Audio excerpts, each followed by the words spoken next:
Yeah, but you know what? What's really interesting is I am the strongest I've ever been in my entire life. At 55, I've never believed that I could still be getting this strong.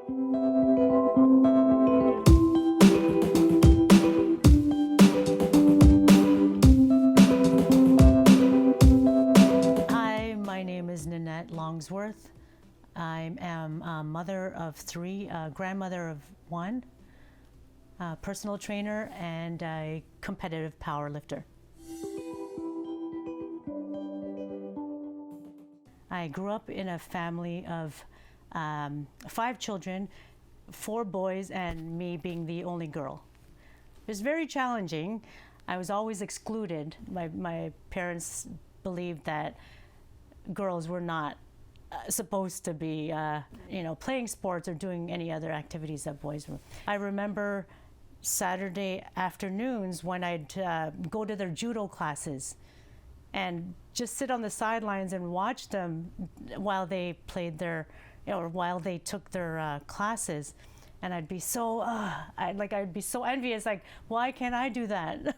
And it was like really, really frustrating. I'd come home and I'd ask my brothers to show me what they learned. So they would have me learn from them, or they'd teach me when they got home. What brought me to the gym was, I was frustrated. I was I didn't think that was fair. That wasn't, like, why am I excluded? And why can't I do what you are doing?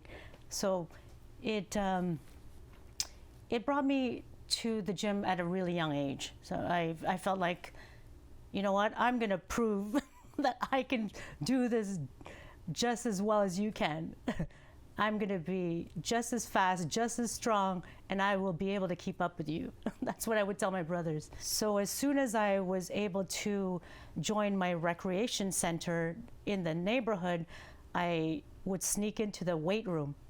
You had to be 18 to join. But I would sneak in. I was 13 years old and go through the machines. I would be lifting. I was determined to be as strong and as fast and as as good as my brothers were in their sport. And I wanted to prove to them that I could do the same. And I wanted to tell my mom and my dad, like, you know what?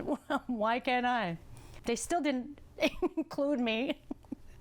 I still wasn't allowed, but the funny thing is, to this day, I can squat more than my brothers. I can do more pull-ups than them. They can probably bench more than me, but but yeah, I could totally deadlift more than they can. 4 years ago, I ended a marriage. We were together for 31 years, so a huge change in my life. At 51, I found myself single again. My kids were grown, and I was basically alone for the first time in my life. The gym provided a place for me to, almost an escape from the outside world and all the chaos that was happening in my life. So I went in, and you feel good that you're getting all this done, and you're connected with your body, you're connected with your mind and your spirit. No matter what's happening in your personal life, I found that the gym was a refuge, I want to say, or is that too deep?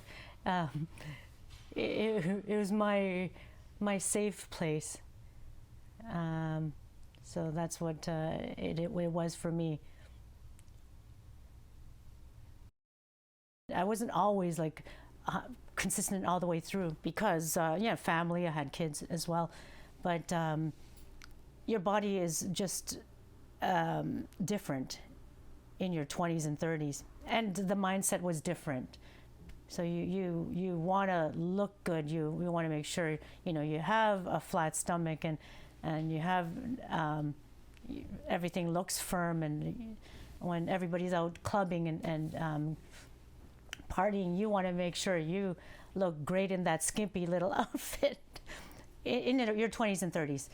As I got older, though, after 40, it completely changed. Like my whole perspective on it really changed. So about 8 years ago, I was working as a group fitness instructor at a adult day program. And so the seniors were anywhere between 60 and 80 years old. And you can clearly see who were active in their 30s and 40s. Just by looking at them. And then the ones that were not active, even as early as 62, they're using a walker, they have a cane, they can't go to the washroom on their own. And then I've met ones that were like 85, and there's this one cute lady. She was 85, and she said that she's been exercising all her life, and she was having showing me her push-ups, and she was showing me her squats, and it's just funny to see. Like it's amazing to see that, right? Incredible what our body can do if you're consistent and you keep doing it. How will I move in about 30 years from now? Like how is my body going to move at 60, 70, and 80 years old? That was what my way of thinking was. Like I want to be able to go to the toilet unassisted. I want to be able to get up and down from a chair, and I want to be able to move around without a walker when I'm 60 or 70 and 80 years old. Let's not focus on how much weight you're going to lose in 2 months.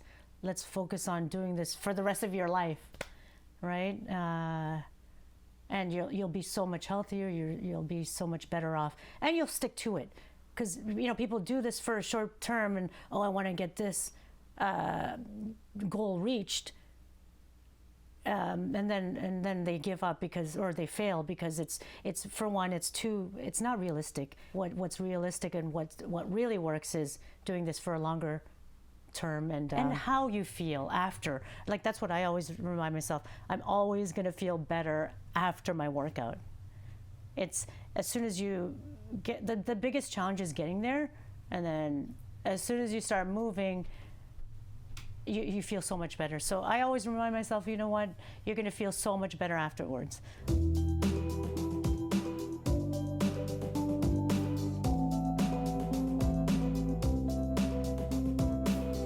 I know, I can't believe I'm 55. Oh my gosh. I feel 35.